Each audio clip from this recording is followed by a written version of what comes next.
చదువులు చెప్పిద్దామని నేనంటే లేదు మేము అడ్డం పడతారంటారు.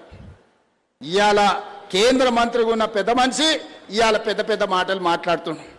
నువ్వు మూసీ నదికి అనుమతులు తెస్తావా తేవా, నువ్వు ఇక్కడ పార్లమెంట్ సభ్యుడు కదా అని నేను అడుగుతున్నా. అదేవిధంగా ఒకనాడు ఢిల్లీ తర్వాత మెట్రో మనది 2వ స్థానంలో ఉండే, ఇవాళ 9వ స్థానానికి పడిపోయినాం. కారణాలు ఏవైనా ఉండని, అడ్డుపడ్డోళ్ళు ఎవరు, కాళ్ళలో కట్టెలు పెట్టింది ఎవరు, నేను మాట్లాడదలుచుకోలే. ఇవాళ మనకు తెలివి వచ్చింది, ఇవాళ మనం మెట్రోని విస్తరించుకోవాలనుకున్నాం. ఇవాళ నాగోల్ జంక్షన్ నుంచి బరాబర్ ఎల్బీ నగర్ నుంచి ఓఎస్ఏ హాస్పిటల్, ఆ నుంచి చాంద్రాయణ గుట్ట, ఆ నుంచి రాజేంద్ర నగర్ డైరెక్ట్గా అంతర్జాతీయ ఎయిర్పోర్ట్కు ఈ నాగోల్ నుంచి ఈరోజు మెట్రో విస్తరణ చేయాలని నేను ప్రతిపాదనలు పంపించిన. నేను ఇక్కడున్న మిత్రులను అడుగుతున్నా, నాగోల్ నుంచి అంతర్జాతీయ ఎయిర్పోర్ట్కు మెట్రో కావాలన్నా వద్దా, మీరు ఒక్కసారి ఆలోచన చేయండి. ఇవాళ మనం ఎయిర్పోర్ట్కి పోవాలంటే ఎక్కడెక్కడో తిరిగి చుట్లు తిరిగిపోవాల్సి వస్తుంది. అదే నాగోల్ మెట్రో రైలు ఎక్కితే చక్కగా శంషాబాద్ ఎయిర్పోర్టులో దిగుతాం. ఇవాళ గదే అడిగిన, మా రంగానే చెప్తాడు, అన్న ఎల్బీ నగర్ కాదు హయత్ నగర్ అవతలికి మెట్రో కావాలి, ఇప్పుడు పట్నం అంతా హయత్ నగర్ దాటిపోయింది, వనస్థలపురం అవతలికి ఇయ్యండి అని రంగాన కలిసినప్పుడల్లా అడుగుతాడు.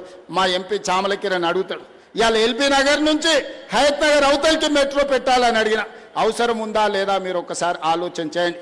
ఇట్లా చెప్పుకుంటూ పోతే 122 కిలోమీటర్లు మెట్రోను పొడిగించాలి, అంతర్జాతీయ నగరం చేయాలని నేను ప్రయత్నం చేస్తుంటే అన్ని అనుమతులు వచ్చినాక ఇక్కడ నుంచి కేంద్ర మంత్రిగా పనిచేస్తున్న ఆయన పోయి కాళ్ళలో కట్టెపెట్టి పుల్లలు పెట్టి ఇవాళ దాన్ని అర్ధాంతరంగా ఆపే పరిస్థితి వచ్చింది. ఆయనను అడగాల్సిన అవసరం లేదా అని నేను అడుగుతున్నా.